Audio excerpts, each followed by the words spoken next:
I sensed the first fracture before I even noticed it.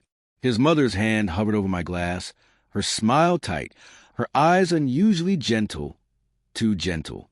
A faint clink, a swirl, a shimmer of something dissolving into my orange juice.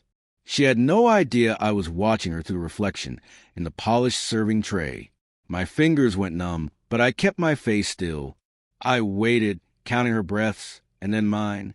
Quietly, without a word, I exchanged my drink with my husband's. He didn't notice. None of them did. And in 5 minutes, I would discover just how far they were willing to sink. And they would realize how far I had already risen. I wasn't always this version of myself. Calculating, composed, impossible to break. There was a time when I loved him without question. We met 5 years ago. He had that effortless charm, half confidence, half chaos. His mother adored me at first, acting as though she was welcoming a daughter she had always wanted. She'd pat my hand and say, "You finally brought peace into his life." And I believed her. I believed both of them. That was my first mistake. Back then, I didn't yet understand that people can love you openly and still conspire in hushed tones, in locked rooms, between shallow breaths. The betrayal didn't arrive loudly. It slipped in quietly, like poison settling in a glass. It began with small signs. Him withdrawing mid-conversation. His late nights turning into empty, silent mornings. His mother's sudden concern about my behavior. Her sugary reminders that a woman should remain patient for the sake of the household. Then I found the message. Nothing long. Just one line on his phone.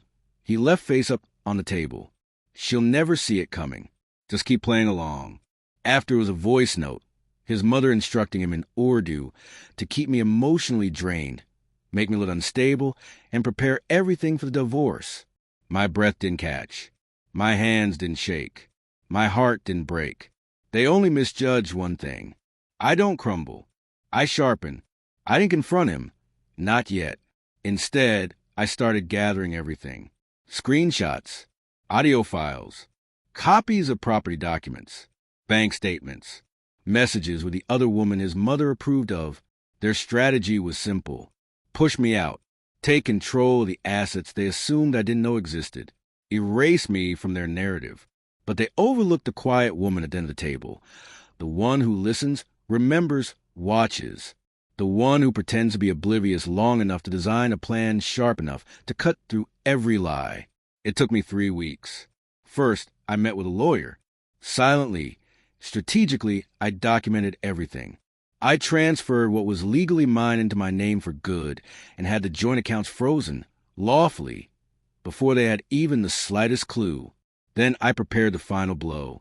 The truth, revealed in front of the people he cared about most. His family.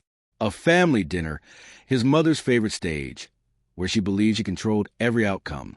All I needed was the perfect moment, and she handed it to me herself. Back to tonight. The instant he drank from the glass she thought was intended for me, something flickered across her expression. Curiosity, then confusion, then fear.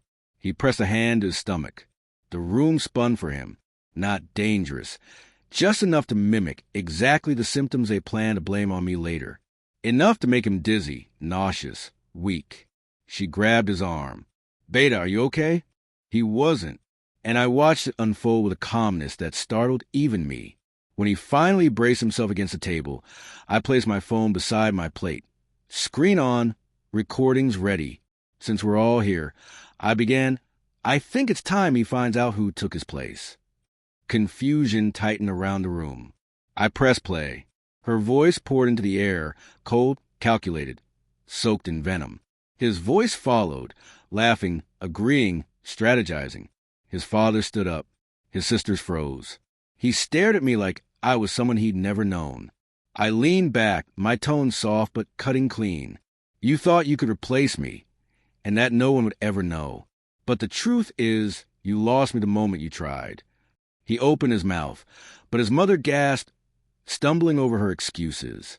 "This is taken out of—" "No," I said. "This is taken exactly as it happened." I slid the divorce papers toward him. Signed. Effective immediately. All assets secured. His name removed from everything he thought he'd quietly steal. His hands shook harder than they had from the drink. You tried to break me. I whispered. Instead, you built me.